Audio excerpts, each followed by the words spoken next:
Welcome to another episode of Rogues and Recaps, Curse of Strahd edition.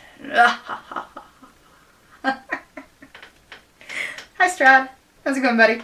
Hello, Natalie. Oh, I am Count von Strahd. No. Count Strahd von Zarovich. This is why you... No.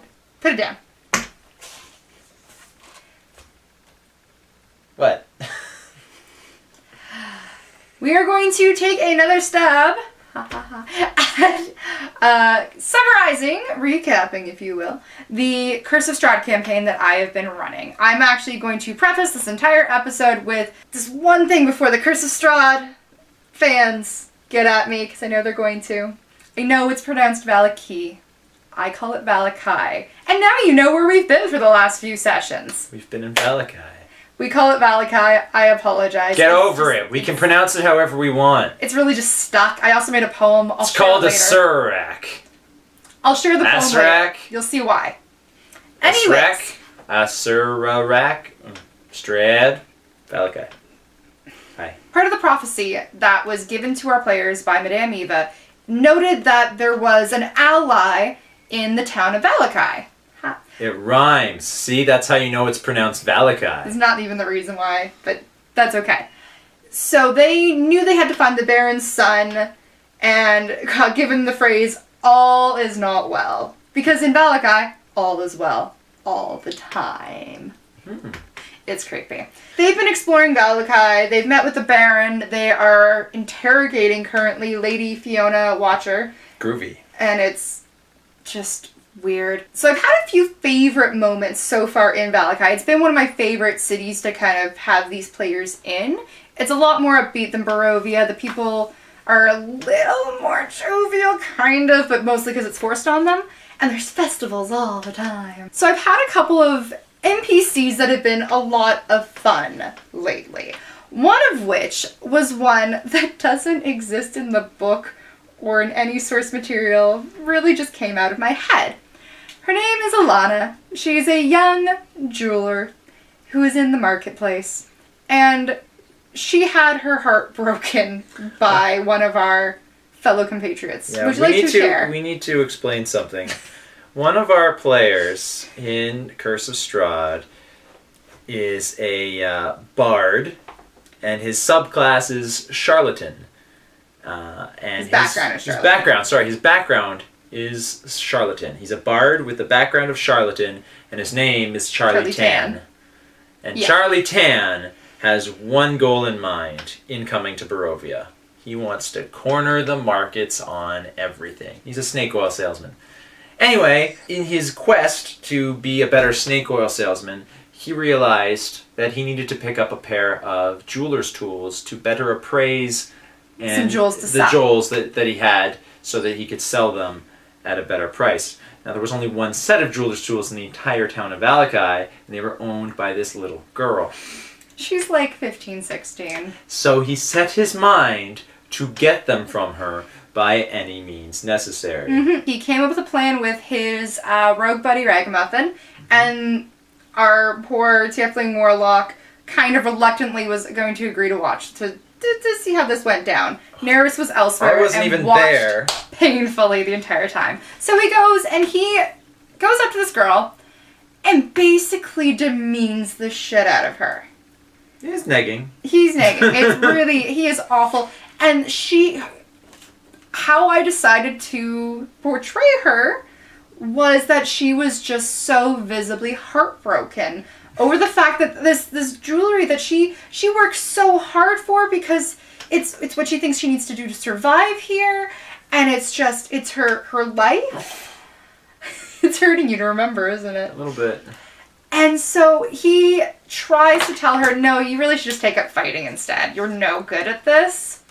You're better off doing something else. And so the next stage was to have Ragamuffin. He was trying to get her to give up her jeweler's tools by telling her that she should give it up. That it's not her. That she's not any good at it. And so he did set the stage, and then had Ragamuffin come in she would make the trade for a dagger so she could learn how to hunt for the jeweler's tools. Except for I may or may not have broken both her heart and Akashi's heart.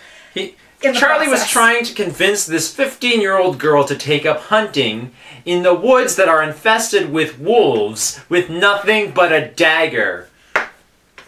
My favorite part of this whole thing is you can clearly see how emotional he clearly still is over this NPC, and he wasn't even there to interact with her.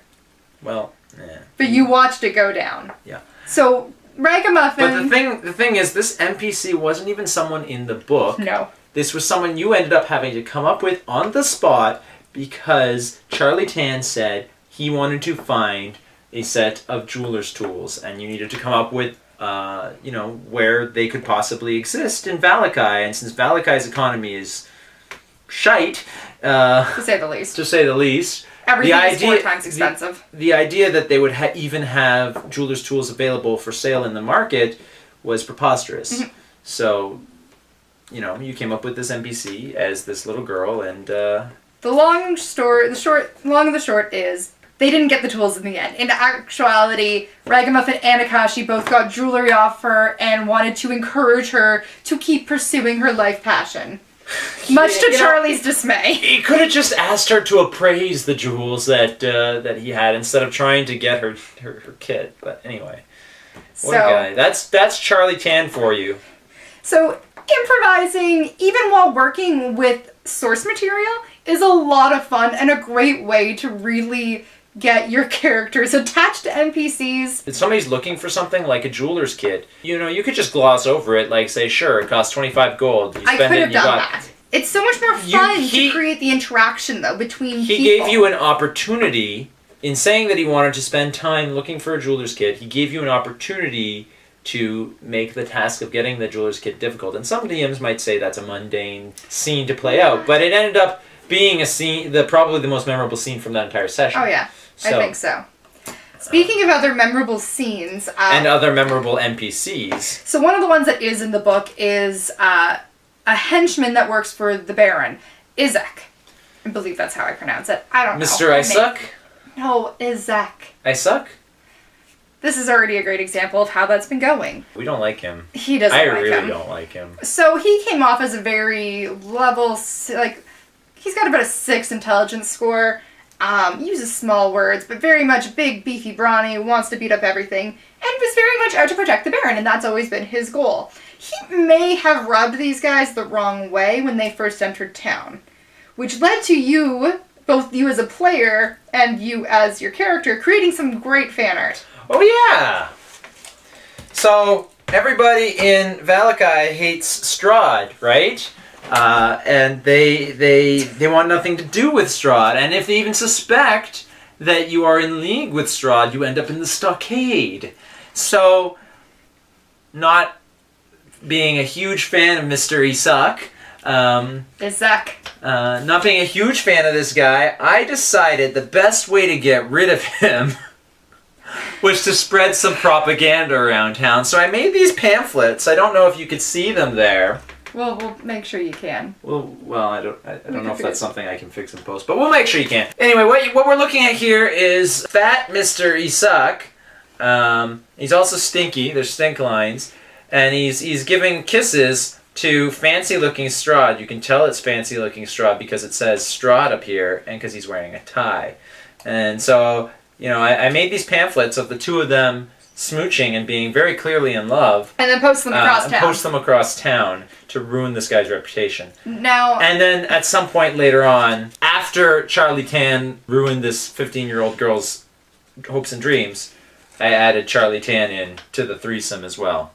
But yeah, fan art's great, guys. Fan art's great. So my favorite thing is I took that photo, I took a picture of the drawing, and I posted it to Twitter. Now, the greatest thing I learned was that the characters, or at least a good number of them that exist in the Curse of Strahd campaign, the NPCs, such as Strahd, Madame Eva, Victor, they all have Twitter accounts. Thank you to whoever runs those, because they are pure gold. So I shared that on Twitter, and I had Strahd von Zarovic actually like it and comment on it. I can't recall what he said. If I can, I'll see if I can get a screenshot we can share on here while we're at it. Not to mention a bunch of people who are very interested in Curse of Strahd campaign like and comment and laugh because they thought it was brilliant. I've also gotten some great horror stories of how other players' trip through Valakai went. Apparently somebody burned down the town, which is grand. So, it's fun being able to utilize social media as well, especially with this campaign because so many people love it and because of the accounts that exist. Absolutely, and we're going to definitely talk more about social media at some point in the future and how you can incorporate it into your games. That said, if one of your players or all of your players are find a rival in one of your NPCs, even if it's one that you didn't intend for them to come up against in a negative way, encourage it. Make them hate that NPC even more because it can be difficult at times to get your players invested in the fake characters of the world. You know, whether it's a positive or negative emotion, if they really like an NPC or they really hate an NPC, play on that. Play on it. Keep bringing that NPC back.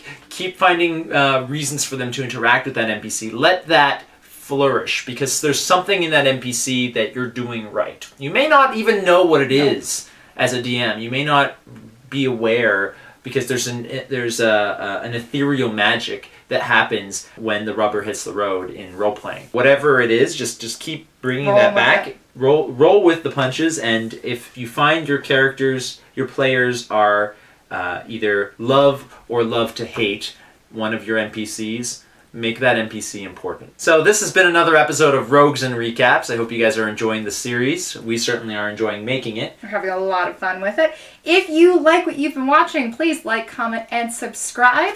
You can find more stuff from us on chaoticrogue.com. That includes more videos, blogs, random ramblings, probably eventually some podcasts. I don't think by this point that there will be there. And in the meantime... Want to see Strahd roll some dice? Oh my god. Hello, Natalie. I found to suck your blood. I regret everything. Strahd rolled a 19. Jesus, that was good. Don't mess with Strahd, guys. He's a killer. That's all for this time. I am... Hello, Natalie. No! I'm Mordenkainen, the powerful wizard of neutrality. I am a Libra, like you. Go back. I have to keep things in balance. Go back to your mansion. No.